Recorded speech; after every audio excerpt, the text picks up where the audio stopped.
இங்க ஒருத்தன் அவளோட முன்னாடி இருக்க ஒரு பொண்ணை காப்பாத்துறதுக்காக முயற்சி பண்றான். அவளை சுத்தி பெரிய செட்டப் எல்லாம் போட்டிருக்காங்க. அந்த பொண்ணு காப்பாத்துங்க காப்பாத்துங்கன்னு கத்துறான். அவனும் பக்கத்துல போய் என்ன அவ வாயில இருந்து ஏதோ நூல் போகுதுன்னு பார்க்க அங்க பிளேமின்னு ஒரு ரேடியோ இருக்கு, அதை போய் ஆன் பண்றான். அதுல அவன் என்ன சொல்றான்னா, இந்த பொண்ணோட சுத்தி இருக்க செட்டப்லாம் அவ கத்துற சவுண்ட கேட்டு அவ கழுத்தை குத்திரும்.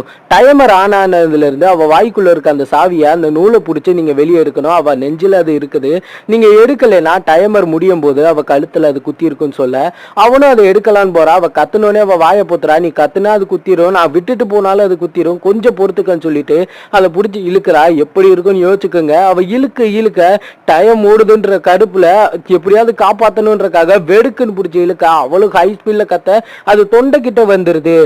வேற வழியே இல்லை, இன்னுமே தாங்க முடியாதுன்னு சொல்லி அவ கத்துறா. ஒரே இதா இழுத்துடுறேன்னு சொல்லி இழுத்துடுறான். அந்த சாவியை வெளியே எடுத்துடுறான். சாவியை போடுறதுக்கு முன்னாடி டைம் முடிஞ்சு அவ அங்கேயே குத்தி செத்துடுறான்.